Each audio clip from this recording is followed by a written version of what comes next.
participation. So we asked everyone to be patient as we navigate through this for the first time. We have two formats for participation, the Zoom meeting, which I think a lot of people are on, and then we also have the teleconference as well. And so a couple things I'll ask you to pay close attention to. Please silence your other communication devices, cell phones, your other desks, or whatever else you have around you. This one, sure, or if you're home with your kids, you need to just put the kids on silent. Just want to ensure you're not hearing any feedback or any other noise during the meeting. All participants on Zoom, except for board members and South Coast AQMD staff, are just unmute by the host. It means you'll not be able to unmute your lines manually each. As we just went over, though, if you do need to raise your hand, and I see there's a hand raised. Gideon might need to be unmuted. Yeah. Gideon. Oh, Gideon? Yeah. Unmuted. Gideon, I think he needs to be unmuted. So if you need to be unmuted, what you want to do is click on participants and click raise hand so that you can be unmuted. And we'll do our best to get everyone unmuted as we need to. Gideon, we got you now? Yeah, can you hear me? Yep, we can hear you. Yeah. Okay, I'm just learning how to do this. Sorry, I'm just pressing some buttons. That's all right. Most of us are just learning for the first time too. You're good. So just so you know, Gideon, once you mute yourself, you have to do the raise hand or raise your hand since you're on video to get unmuted. You can't unmute yourself at this point. And there's a good reason for that. I was on a statewide call just last night with just a regular phone teleconference, and it was an absolute pandemonium because everyone, there was no master muting. So I completely understand why we're doing that, and I applaud Ron for doing that this way from the start. You don't need to watch. Also, for those of you calling on the phone line, you can dial *9 on your keypad to signal you would like to make a comment. Your name will be called when it's your turn to comment, and the host will unmute your line automatically. Please note, you can hang up or leave the Zoom meeting at any time. I don't know, I'm sure everyone understands that. Ron,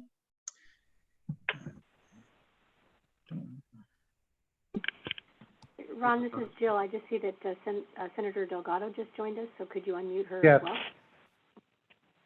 There we go. There you go. As far as our regular decorum, please remember to stick to our speaker time limit and treat others with courtesy and civility and respect the public meeting process.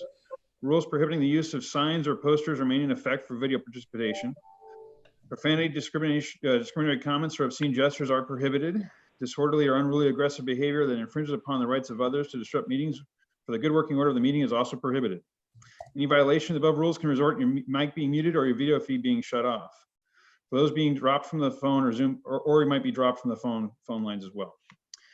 So with that, we'll go ahead and get into the meeting. Thank you all for joining us. I know this is not under the best circumstances, but I want to first off applaud our staff who's been working towards this. I know there's been quite a few changes and different iterations of what we would finally get to for today's meeting. I think what you're doing today is probably the best outcome and good scenario. So thank you for staff for doing that. I know it's been a lot of hard work as we have reconfigured our offices. I'm sure as everyone else has, to have most of our staff working from home and remotely. So with that, if we're ready, unless Wayne, do you have any other announcements we need to make? If not, we'll go into the first item. No, we're ready to go. Chairman. Mr. Chair, let's just call roll since we're doing this electronically / telephonically, please. Very good. We'll go ahead and roll call, please. Sure. Councilmember Benoit? Aye, or here? Senator Delgado? Here. Board Member Krakow? Here. Councilmember Mitchell? Here. Supervisor Perez? Here. And Supervisor Rutherford? Here. Thank you. I'd also like to Everyone present. recognize that this is Board Member Kiriko's first meeting. This is not how we normally do it, sir. Okay. But welcome aboard. All right. With that, we'll get into item number 1, the summary of proposed amendments to Rule 445, wood burning devices. Tracy. All right, thank you, Mr. Chair. Good morning, everyone. What I'd like to do is give you a brief presentation on our proposed amendments to Rule 445. So next slide, number 2, please. Rule 445 was adopted in 2008 as a part of our 2007 Air Quality Management Plan, which targeted reductions of from residential fireplaces or wood-burning devices.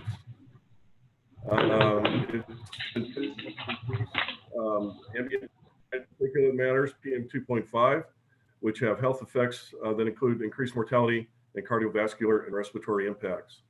The key intent of the rule is the key intent of the rule is for the attainment of the PM 2.5 ambient air quality standard. Currently, about 20% of our PM 2.5 ambient air on an area-wide basis is from wood-burning devices. And we're currently in non-attainment for the 2012 and 2006 24-hour and annual PM 2.5 standards. Next slide, please. Number 3, requirements of this rule include requirements for new developments and for existing devices, a requirement that you can only burn seasoned wood fuel, a prohibition on the burning of non-wood fuel in wood burning devices. It also establishes a wood burning curtailment date where if we were to forecast unhealthy levels of PM 2.5, wood burning would be prohibited by all residential areas that are based on a source receptor or basin-wide basis.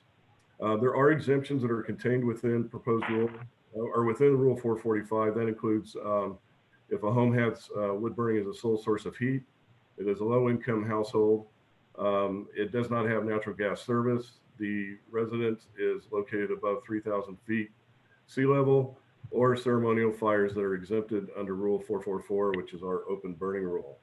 Next slide, please, number 4. The reasons for the proposed amendments that we have before you today are very narrow in focus. They're intended to implement the contingency measures, that's measure BCM 09 of the 2016 Air Quality Management Plan, which does focus on reducing further PM 2.5 emissions. It does address Clean Air Act contingency measure requirements for PM 2.5, requiring that specific measures be enacted in case of failure with certain provisions of the Clean Air Act. The proposed amendments have contingency measures that would potentially increase the number of no-burn days if specific provisions of the Clean Air Act are not met. Next slide, number 5, please. This slide is a graphical representation of the South Coast Air Basin portion of our entire jurisdiction of South Coast Air Quality Management District. Source receptor areas can be viewed as, if you will, microclimates, and we do our forecasting based on each of those source receptor areas. Next slide, please, number 5.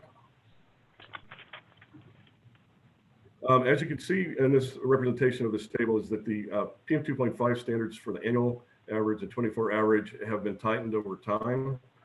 Currently, our 24-hour average standard that we're trying to meet is 35 micrograms. The attainment date is this last December. For the annual average, it's 12 micrograms. It was established in 2012 and is the due date is December 31st, 2021. Although we have not been able to evaluate all our data in 2019, there is a possibility that we may not have attained the 24-hour standard as shown here. Next slide, please, number 7. Our current no burn day provisions that we have in Rule 445 are based on the season of November through February, typically considered our winter season.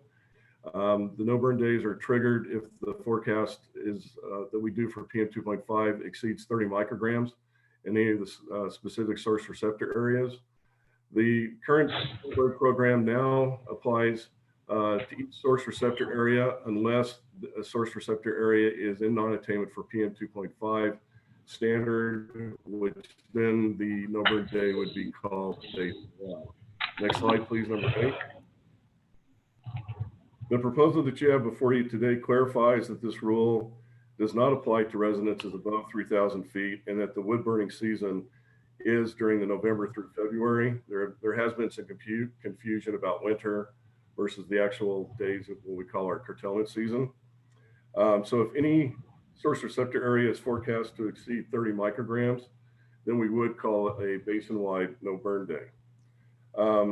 But one of the main focus of our proposed amendments is regarding the contingency measures. So subsequent to a final determination that we failed to meet one of the listed criteria in the Clean Air Act, the no burn threshold would be lowered incrementally. Next slide, please, number 9.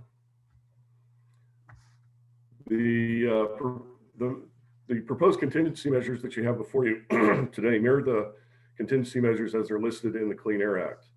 The triggers come from a determination that include failure to meet a reasonable further progress requirement, meet quantitative milestone, submit a milestone report, or attain applicable PM 2.5 ambient air quality standard by the deadline. The result of each one of these would be implemented incrementally. So if one were to fail, we would lower our threshold to 29 micrograms. If we failed a second, down to 28, and then therefore on down to 26 micrograms. If all of those, if we failed to meet all of those. Next slide, please. Number 10. As you can see here, there are potential emission reductions that are associated with lowering the threshold. As you can see, they range at the current 30 micrograms from 25.4 tons per year going on a basin-wide no burn to 100 tons per year based on lowering the threshold down to 26 micrograms. Next slide, please. And finally, just a little bit on our schedule. We did have a public workshop in February of this year. Our close of comments for our proposal were last week. We did receive two comment letters. We are going before you today here at Stationary Source Committee.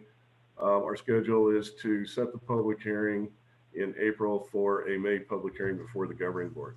With that, Mr. Chair, be able to answer any questions. Very good. Do we have any questions? Judith? Couple of questions. Is this rule require an average over 3 years to meet that requirement?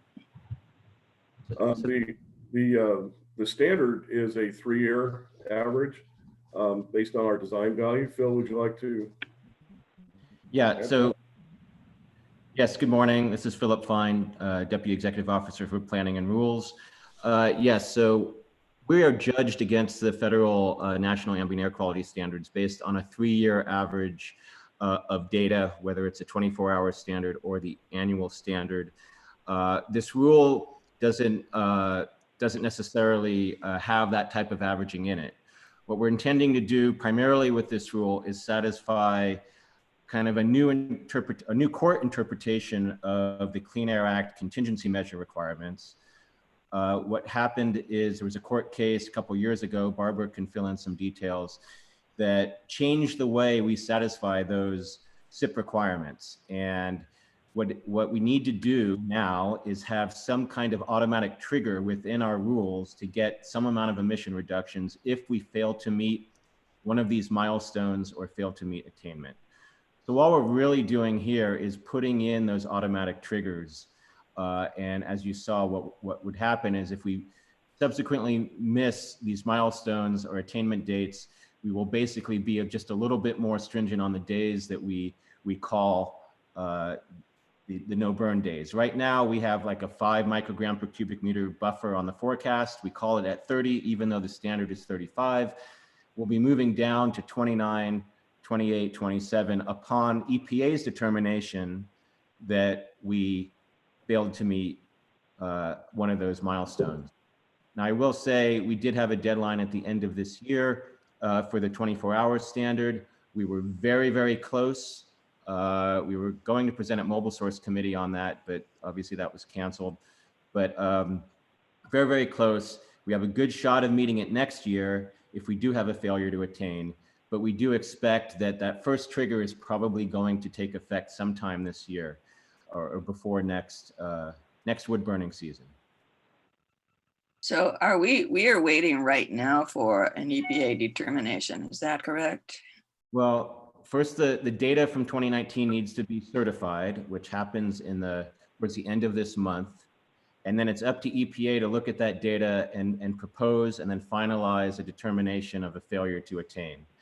That will not only just trigger this new provision in this rule, if this rule is adopted, it would also trigger the need for a new state implementation plan amendment about how we're going to meet the standard and when in the future. That's not necessarily part of this rule at the moment. What we're trying to do with the rule right now is just satisfy this contingency measure for the plan that we already submitted. EPA approved our plan but did not act on the contingency measure requirements. So we gave them a commitment letter that we would find a place in our rules to have these triggers. And so this is the first that the board is seeing of that. And this is Barbara. Just wanted to add, EPA has 180 days from the attainment date to make that determination. The attainment date was December 31st, 2019. So as you see, even, several months go by even before the data is certified and they can begin looking at it. So we should know fairly quickly whether we're going to need to trigger this new requirement for the upcoming winter no burn season. The other thing that it seems to me that's new in here is that when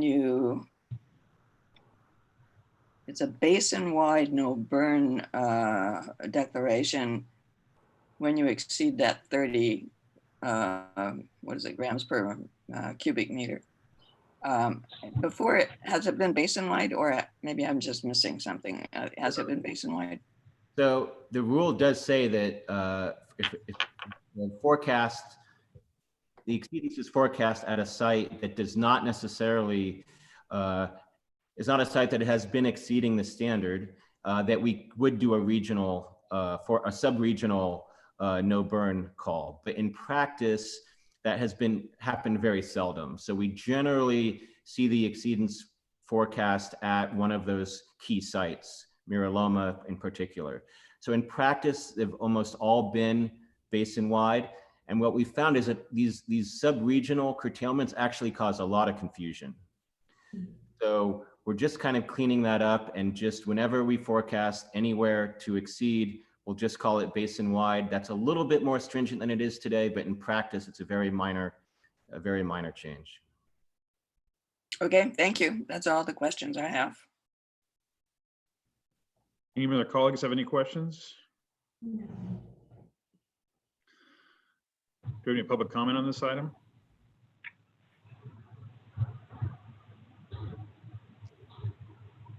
Mr. Chairman, I think this is an opportunity for us to ask for public comment.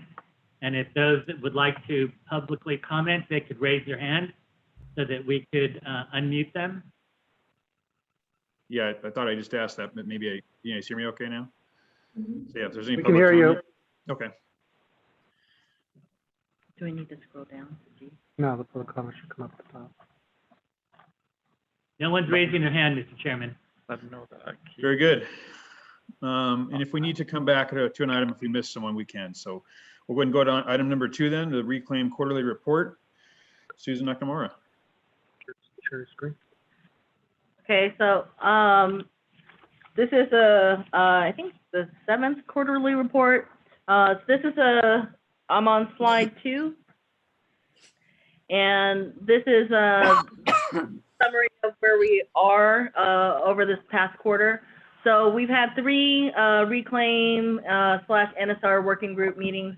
We're combining on the same day. We have Reclaim for about 30 minutes, depending on the amount of material we're covering. And then we go right into the New Source Review working group meetings. So we've met 3 times for those working group meetings. Rule development wise, we've had 6 working group meetings, and for this quarter, the board adopted Rule 1110.2 for engines, IC engines.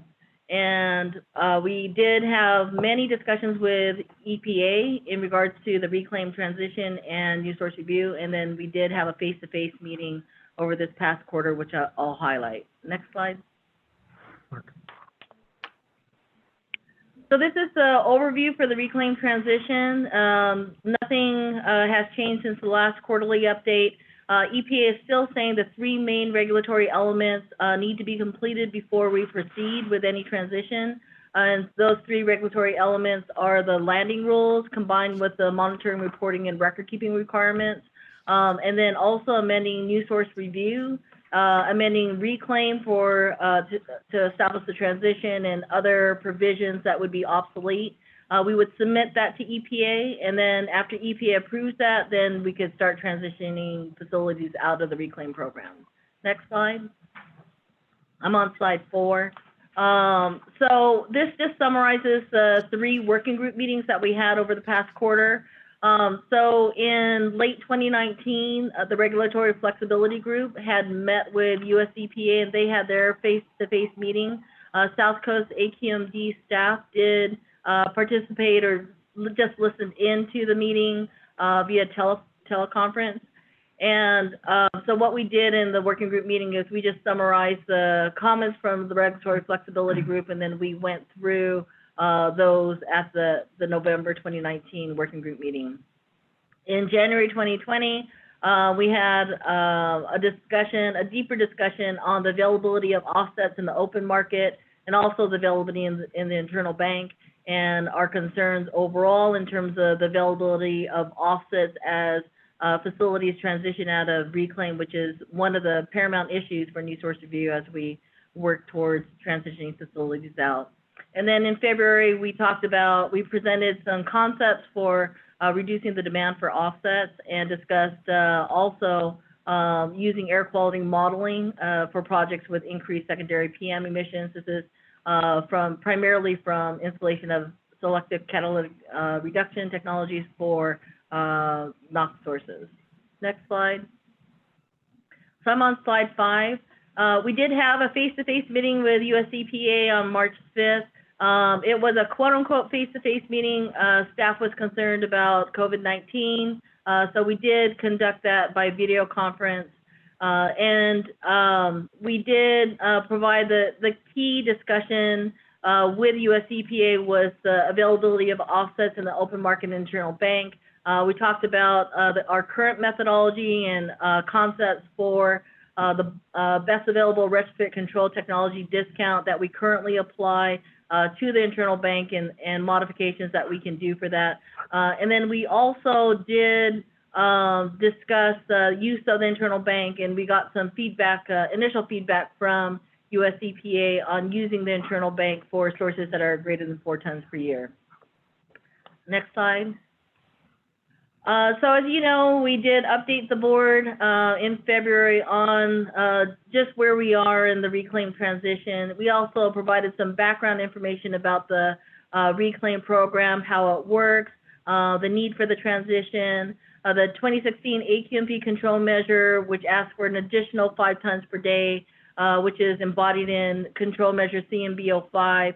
And then we also talked about the AB 617 timeline for best available retrofit control technology, which is December 31st, 2023, and how that accelerated our work in terms of working on those BARC rules. We also highlighted the 3 main challenges associated with the reclaim transition, which is new source review, the BARC rules and the analyses for that, and then the overall transition. Provide an update on the progress to date, number of working group meetings, meetings with EPA, status on where we are. And then we also highlighted proposed rule 1109.1. That's the rule for refinery equipment, where we are in the rulemaking, and some of the highlights of that rulemaking. Next slide. So staff is working on the second version of the reclaim transition plan. About 1.5 years ago, we did have version 1.0 of the reclaim transition plan. Since then, there's been a lot of new information, and we've made a lot of progress, and so we're working on incorporating that. We are going to have a much heavier discussion in the second version of the reclaim transition plan on new source review, highlighting the issues and some of the concepts and approaches of how we're going to be resolving those issues. And we anticipate completion by spring 2020. Next slide. So I'm on slide 8. Just wanted to highlight, we did receive 3 comment letters from Earth Justice, California Council for Environmental and Economic Balance, STEVE, the Regulatory Flexibility Group, and Western States Petroleum Association. Next slide. So I'm on slide 9. So Earth Justice, their primary comment was they wanted to make sure that staff was still moving forward, and there was this expeditious process in the transition for reclaim, and they wanted to make sure that for the remaining 6 rules, particularly 1109.1 for the refineries, that we're still continuing to work on that, and that the importance of those rulemaking efforts. Next slide. So I'm on slide 10, and just highlighting the comments from Steve. They were asking that we do this a second version of the transition plan, which we are working on. They also were asking that we do a more complete analysis looking at the environmental impacts, new source review, socio-econ, just embodies all of the aspects of reclaim and its transition before additional landing rules are adopted. As we bring forward landing rules to the governing board, there is an environmental impact report and also socioeconomic impacts that we do present. We do monitor trading and do bring forth, we'll bring forth a separate monitoring rule for the reclaim transition. That's going to be in the 218.1.2.3. We're continuing the discussions of new source review. Just emphasize the importance that we continue to ensure that the availability of offsets, and then they're interested in conversion of any surplus reclaimed trading credits to ERCs, particularly those that have facilities that have made those investments. We have been having, we did bring up the possibility of starting on SOX reclaim, and so they had commented that they want staff to conduct analysis of SOX reclaim impacts before we transition NOx and before we start working on NOx reclaim, or I'm sorry, SOX reclaim. And this issue with the co-pollutant issues, this is with the installation of SCR, primarily for refineries. There's the co-pollutant is PM. You get ammonium sulfate from the ammonia slip from SCR. And the way to address that is to lower the sulfur content in the fuel, which reduces the PM, the particulate matter. We're working on that. We're looking at ways, we've had discussions with EPA, we've had discussions with the working group, went back to EPA to look at other options and ways to address this. So something that's definitely on the front of our thoughts. So next slide, please. So I'm on slide 11. Hey, This sorry letter, to interrupt. I need to step out for personal reasons, but Barbara will be taking over if I need to step out for legal. Thank you. So this letter was received just shortly after the February board presentation, and this is from Latham and Watkins on behalf of the Regulatory Flexibility Group in WISPA. And they were commenting on a lot of very much of the presentation that we had presented to the board, and highlighting that there is a declining rate of emissions that has occurred in reclaim, and they feel that that's not evidence that the program is diminishing in its effectiveness. Staff had commented that that when we look at the actual emissions, that the actual emissions have stayed relatively the same for many years. But then when we take that closer look at each piece of equipment, 60% of the equipment in the reclaim program is currently not at BART.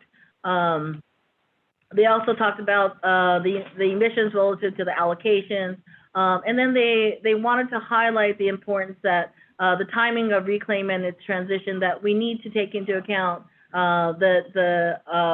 for refineries, their turnaround schedules, the time for engineering, design, construction, permitting, commissioning equipment, and we do acknowledge that that would be built into the schedule.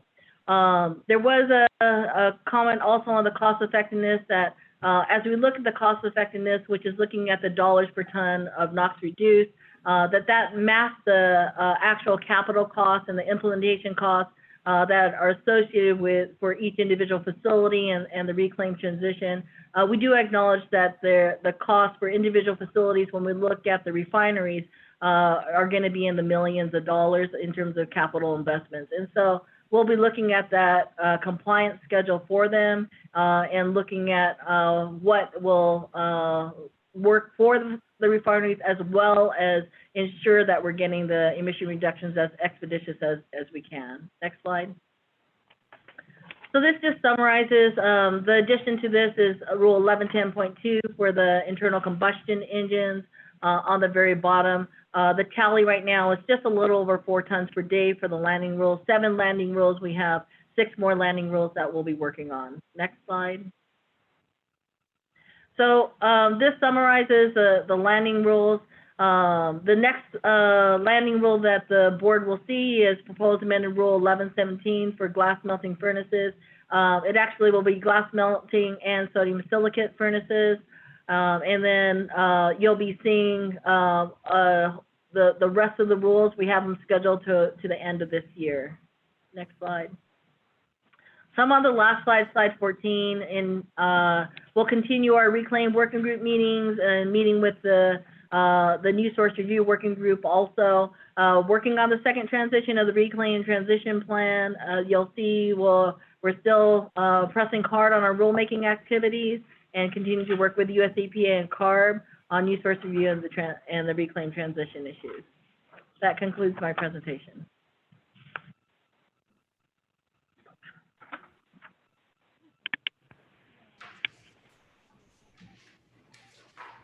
Very good. Board member questions? Go ahead, Judith. And then Ron, do you want to unmute Bay? Looks like Bay made it back. Go ahead, Judith. Oh, thank you. I'd like Susan just to help me understand some of how this all fits together. Because we're talking about RTCs, ERCs, internal bank, and the New Source Review. Could you just help me understand how all those pieces fit together? It might be useful for some of the other board members who are newer to this than I am, but I'm still don't understand it all. So I just thought maybe you can talk to me about that. Where do the ERCs come from? What is the concern with New Source Review? How do what's in the internal bank and how does it get in there? Just those kinds of things to help us put all these pieces together would be useful for me and hopefully for others. Okay, so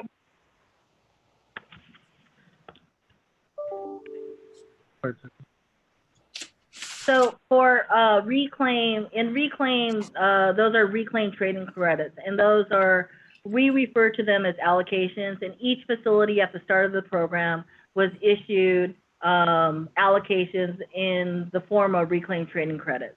So a facility didn't have to make an overt action to get the Reclaim trading credits. That was the amount of emissions that they were allocated at the beginning of the program.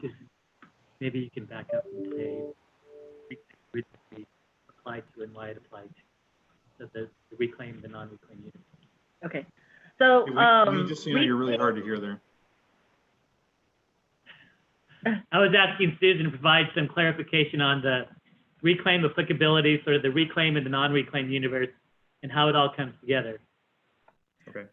So when we look at, I'm just going to focus on NOx. So if you look at for NOx Reclaim, there's or for the whole universe of NOx permitted sources, there's 2 universes. One is the Reclaim facilities, which are those facilities that have, based on their permitted emissions, they're over 4 tons per year. And then the non-Reclaim facilities, which their emissions are less than 4 tons per year. So once a facility goes over 4 tons per year, then they come into the Reclaim program. We've stopped that gate is now closed. And so Reclaim facilities in general are facilities that are over 4 tons, non-Reclaim are less than 4 tons. Now, there are some exceptions to that for essential public services. They are not in Reclaim. And then for the electric generating facilities, they have the option to be in Reclaim or not to be in Reclaim. Most of them are in Reclaim. So in terms of the 2 different programs, when you talk about RTCs, that is strictly Reclaim. When you talk about ERCs or emission reduction credits, that's non-Reclaim, that's under Regulation 13. And so Reclaim, in terms of each facility, was issued these allocations at the beginning of the program, and they needed to show each year that their actual emissions are below their allocation. So they had the option to either reduce their emissions or they could purchase reclaim trading credits from another facility. So Reclaim in itself has its own new source review program, and under new source review under Reclaim, to offset any increases in emissions, they can use RTCs or Reclaim trading credits. They don't go to outside of Reclaim to get an ERC, they just use those Reclaim trading credits. So it's a separate program under new source review for Reclaim. There's other nuances in there. I think the most important is that under Reclaim, if someone makes a reduction, we don't discount that Reclaim trading credit. Under Reclaim, they get the full amount of the reduction associated with if they're emitting 10 tons, they get the 10 tons of RTCs, and then they could use it for other portions of their facility, or they can sell that 10 tons off. Very different than under Regulation 13. So under Regulation 13, that's where you have two programs for offsetting. So under Regulation 13, that's our rule. It's a gatekeeper for any new or modified piece of equipment. And when the source comes in for a permit, that piece of equipment has to be at best available control technology. So that's the cleanest technology that's available at the time that the permit's issued. And if there's an emission increase, they need to provide emission offsets for that increase in emissions associated with that piece of equipment. So facility comes in, they have a boiler, they need to offset that boiler with emission reduction credits. If they're over 4 tons per year, then they go to what's referred to as the open market. And so they have to go and they have to find, if they don't have any, they're not holding any, they would have to go to another facility to purchase emission reduction credits to offset the emissions. If the facility is less than 4 tons per year, or they're an essential public service, those facilities have access to what's referred to as our internal bank. And we have offsets in our internal bank that we issue for free to those facilities, essential public services, those facilities less than 4 tons, and we also use it to offset other exempt sources. But in a nutshell, those less than 4 ton essential public services, if they have an emission increase, we provide them with those offsets, and they don't have to go to the open market.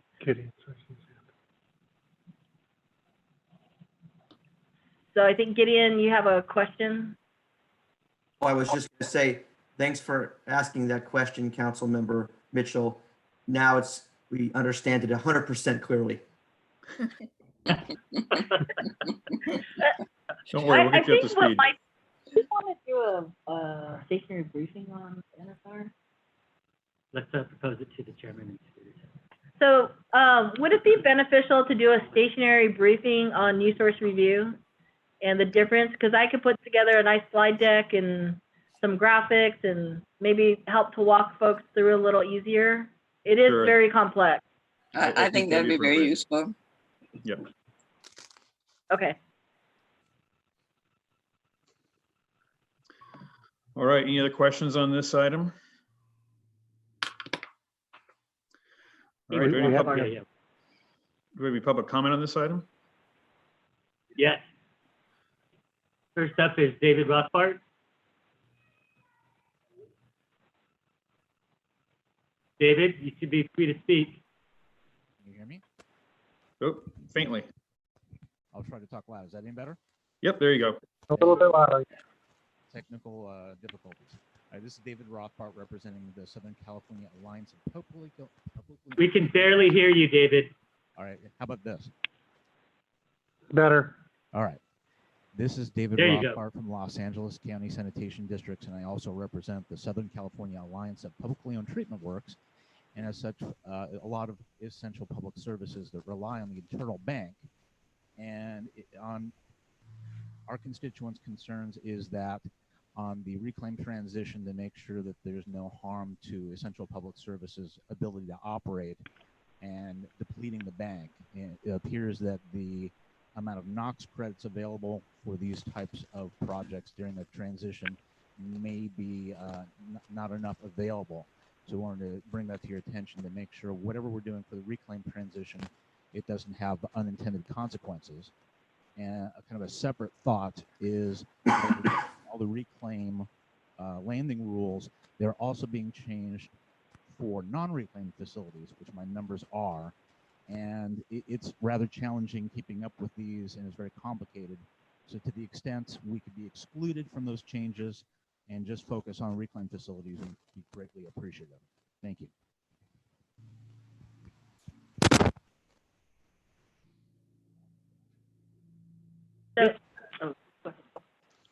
Go ahead, Susan.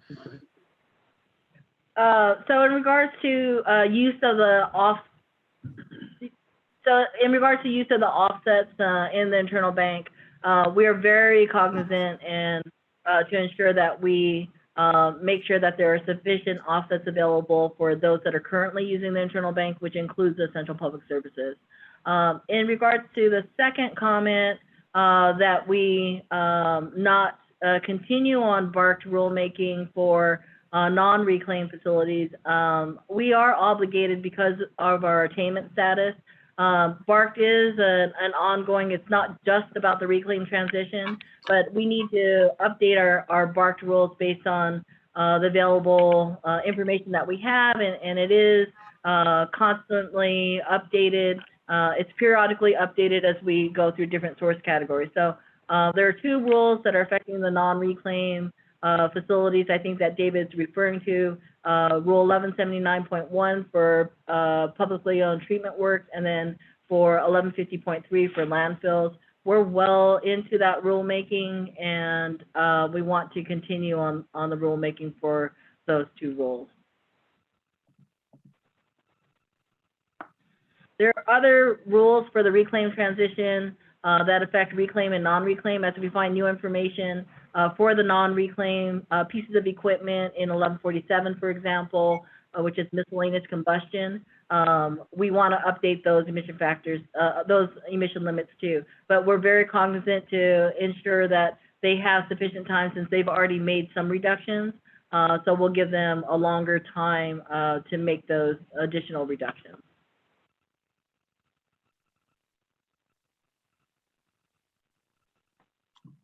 Okay. Any other questions on this item, board members? I'm sorry, public comments we're already on? Any other public comments on this item? Mr. Chairman, if I could, I just want to note for those people that have used their telephone to participate, when you came on board, you were on mute, so you need to do a *9 to raise your hand. And we haven't seen anybody raise their hand. And the same is true for the video participants. So assume no further comments, Mr. Chairman. Okay. We have our written reports attached. Unless there's any questions on any of those, we can go on to other matters or other business. Do any of my board members have any other business they want to ask about or inquire on? None here. Real quickly, Wayne, there's been a lot of comments on social media about pollution in general going down. I was just curious, has staff seen that on our sensors, and is there any comment on that at this point, or the drastic change in our social patterns? I would assume there's some pretty drastic change to our levels out there. I'll give the initial response. Yes, Barbara? I see somebody waving his hand. Oh. Chairman, this is Phil. Would you like me to respond to your question? Hold on, Phil. Hold on, Phil. Unmute. This was a public, member of the public. Let's do the public comment. We have somebody that's. We're not on public comment yet, unless there's a public comment for the past items. Okay. Yes, it's for the first one for the wood burning. Unfortunately, they muted me right away, so I couldn't. No problem. We'll go ahead and take that now. Go ahead, sir. I'll wait. No, that's okay. Go ahead. Okay, well, my name is Julio. As you can see, well, I have a fan running behind me.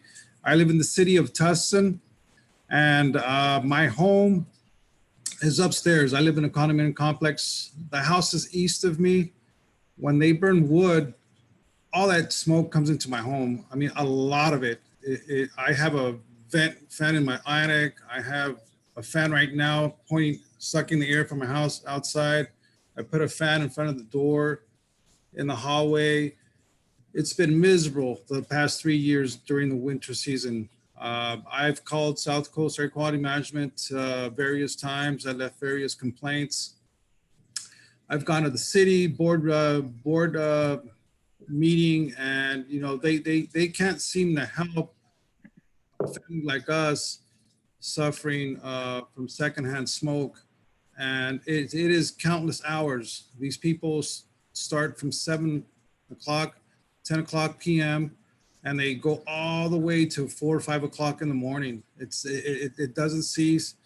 I right now started 3 years ago on asthma medication, which is just albuterol and a steroid. Now I'm down to a nebulizer 3 years later. But I do have a family of 5. I know I don't want to take you guys' time, but is there anything that you guys can do for families like myself that have been suffering for so long? And I don't think that suing people would be the correct thing to do.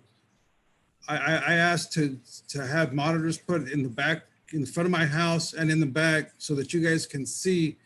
The wind carries everything in the going north, and as it whips around the building, it brings it back south.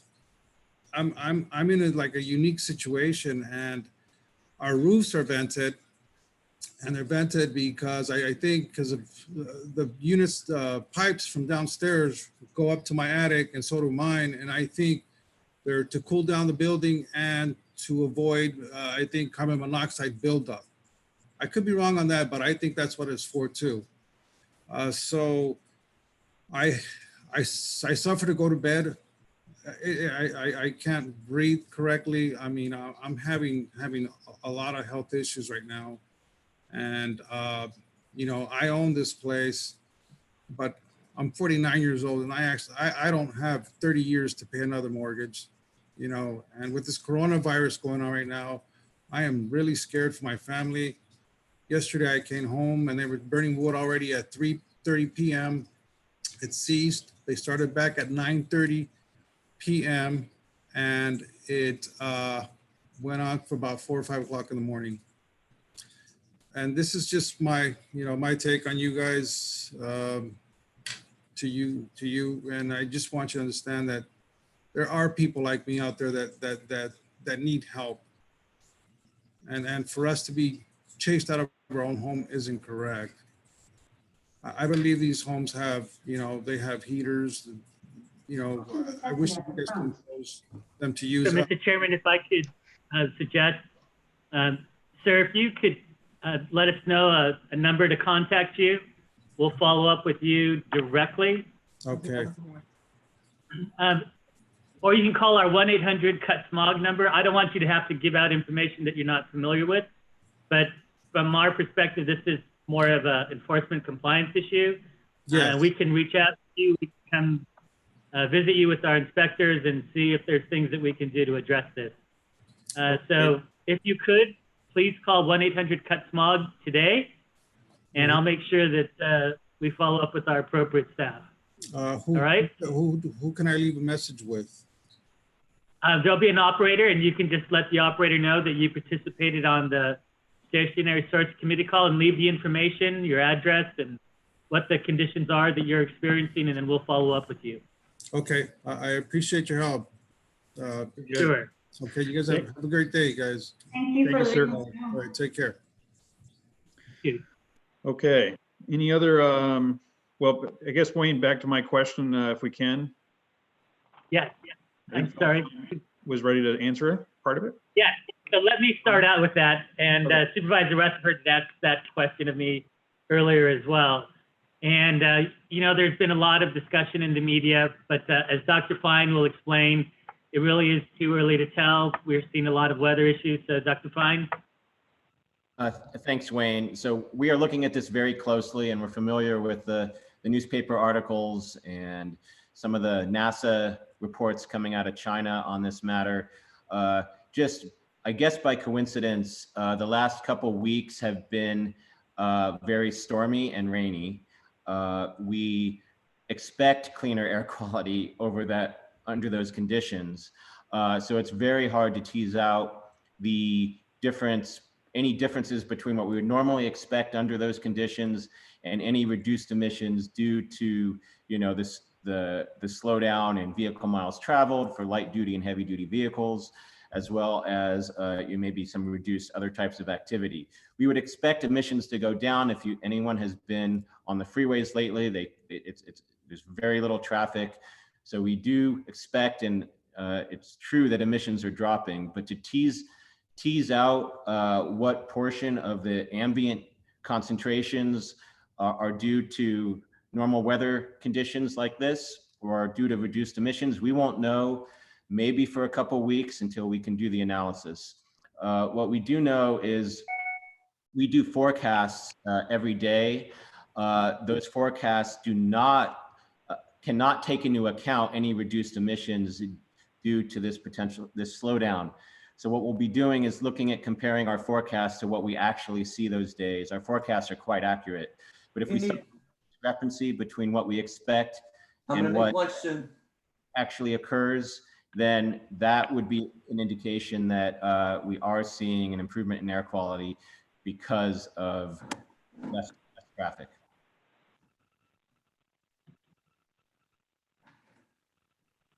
All right, I hear someone else had another question in there. I think that was one of the children that was unmuted. Okay. All right. Any other business from any other board members? All right, this time we'll go ahead and go to a public comment for items not on the agenda. Do we have any public commenters for items not on the agenda? Or if we somehow missed you for an item that was, anyone else might need to chime in? We do. We have one person, if they could identify themselves.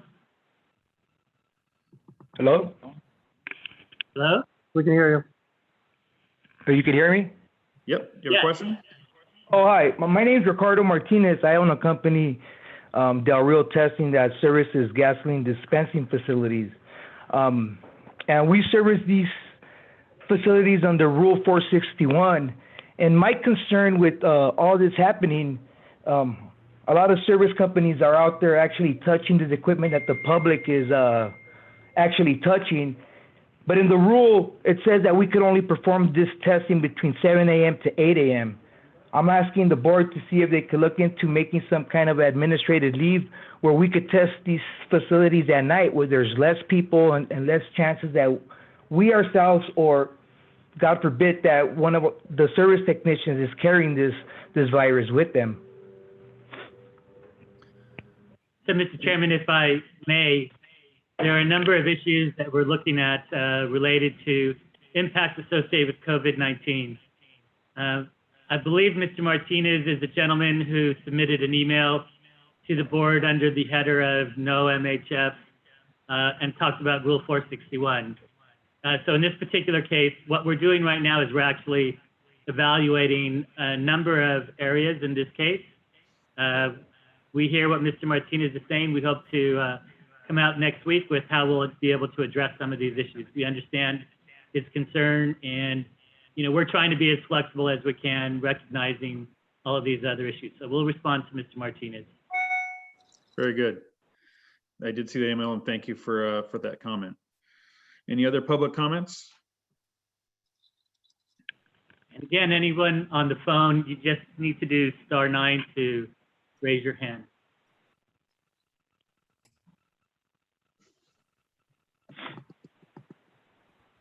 Okay. Well, our next meeting will be April 17th. And unless there's any other business, we'll go ahead and adjourn. Thank you all again. And staff, again, great job for unique circumstances. So thank you. Thank you. Stay Chairman, safe. if I may, just one quick question. This was really a test case for us. And if I could just ask the board members if they're comfortable with it, because we'll recommend proceeding with the governing board meeting via this approach. We see a lot of nods. Thank you so very much. Good job, staff. Thank you. Thank you.